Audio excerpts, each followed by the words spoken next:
Ассалаумағалейкум ардақты ағайын.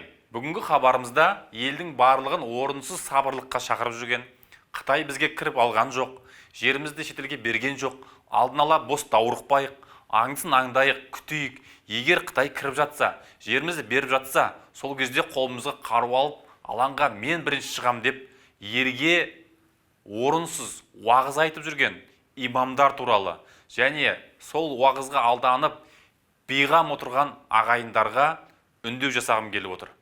Ардақты ағайын, әрине, көптеген адамдар айтады, митингке шықпау үшін, митингті сылтауратады, жаңағы сөздерді сылтауратады, енді митинг деген бүлік шығару деп сөз айтып жүрген адамдар бар.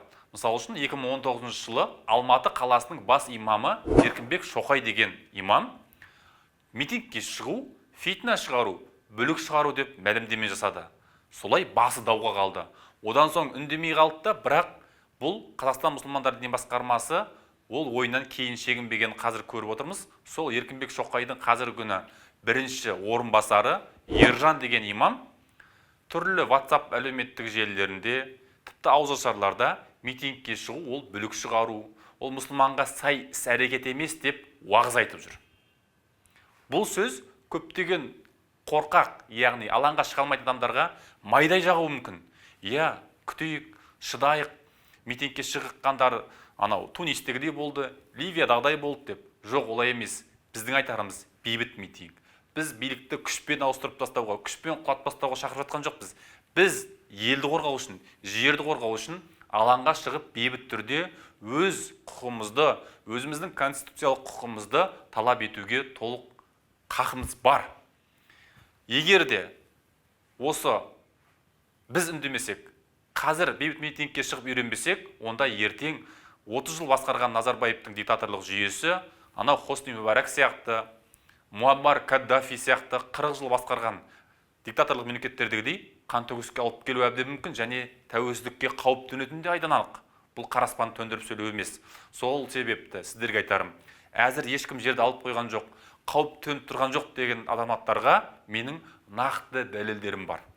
Оған былай: кеше парламенттің қабырғасында ауыл шаруашылық министрі Сапархан Омаровтың өзі баяндама жасады. Ол баяндамасында осы біздің жердің, Қазақстан мемлекетінің жерінің 74,4 мың гектары шетелдік үлесі бар 7 компанияға, 7 кәсіпорынға жалға берілгенін, 18,5 мың гектар жер шетел азаматтарына, заңды тұлғаларға жалға берілгенін. Оның ішінде Жамбыл облысында 5,9 мың гектар жер ауыл шаруашылығы жерлері. Және Павлодар облысында 35,2 мың гектар жер, ол да ауыл шаруашылығы жері. Және Атырау облысында 1,16 мың жер, ол да ауыл шаруашылығы жерлері.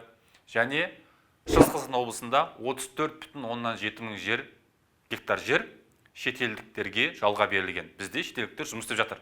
Бүгінгі күні, қазіргі күні және министрдің сөзіне қарасақ, ол жерлер мораторий жарияланғанға дейін беріліп қойған. Яғни 2016 жылы Атырауда Макс Боқаев бастаған азаматтар митингке шығып, жерді қорғау үшін, одан кейін ол бүкіл біздің Қазақстан бойынша ұласып, Назарбаевтың өзі жер комиссиясы құруға мәжбүр болып, одан соң мораторий жариялауға мәжбүр болғанға дейін осы жерлер жалға беріліп қойған.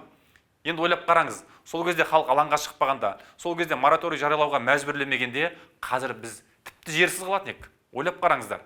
Сондықтан біздің айтарымыз, Сапархан Омаровтың өзінің сөзі, биліктің сөзі бұл. Біздің бір ойдан шығарған сөзіміз емес, бос дақпырт емес, өсек емес, нақты мәлімет.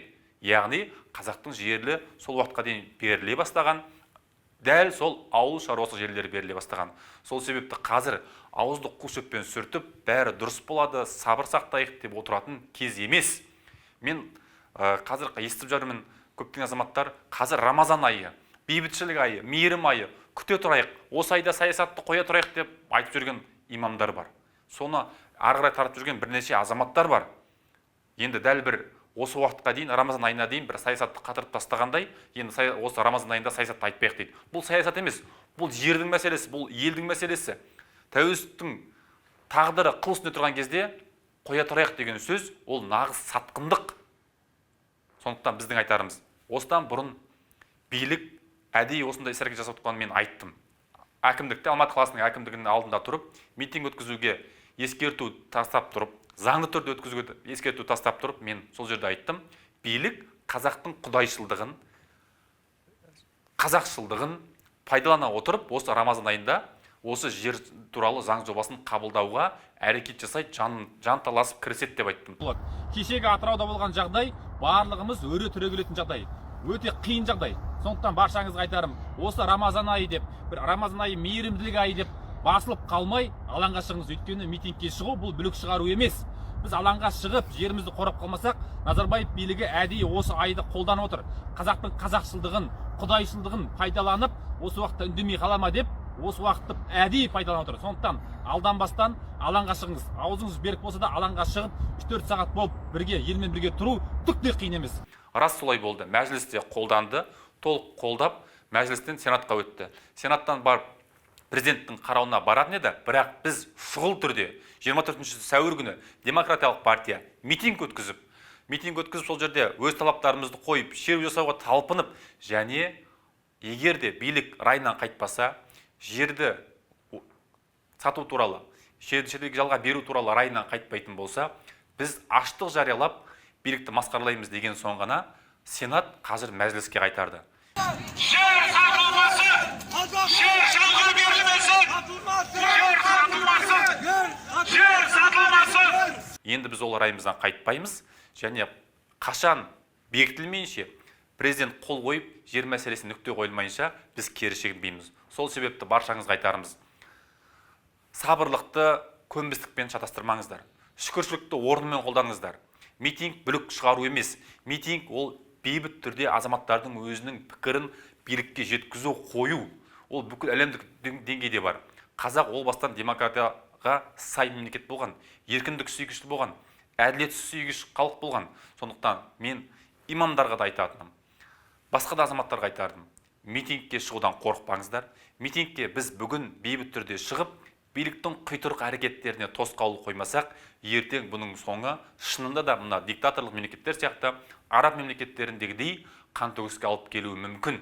Сол үшін жерімізді баршамыз бірге қолдайық, қорғайық. 15 мамыр күні біз егер соған дейін билік осы мәселені шешпейтін болса, алаңға шығып мерзімсіз аштық жариялаймыз. Өйткені егер бұны басқа жолмен шешуге болар еді, егер алаңға мыңдап халық шығатын болса, билік райынан қайтарады. Бірақ мыңдап халық шықпады екен деп, біз аузымызды қу шөппен сүртіп, енді не істейміз деп отыра бермейміз. Шын мәнінде жерден айырылып баратқанымызды көріп отырғандықтан, біз соңғы қадам жер мәселесіне байланысты аштық жариялауға мәжбүрміз. Және баршаңыздың құлақтарыңыз түрік жүрсін, жерімізді бірге қорғайық. Өйткені мына кешегі Тәжікстан мен Қырғызстандағы да мәселелер жер мәселесіне отыр. Тәжікстан мен Қытайдың мәселесі де даулар жер мәселесіне қатысты отыр. Армения мен Әзербайжандағы жағдайда жер мәселесіне. Жер деген үлкен мәселе ағайын. Сондықтан жер мәселесіне келгенде бейғам қалмаңыздар. Рамазан айы, анау деп, мынау деп, шүкіршілік танытайық, көрейік деп отырмаңыздар.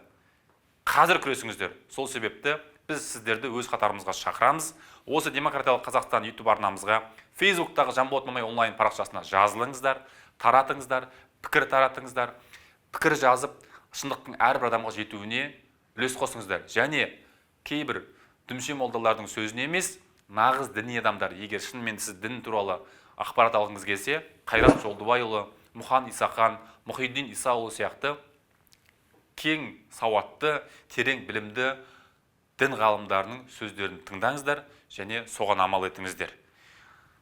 Назарларыңызда болған абзал достар, келесіде жүздескенше.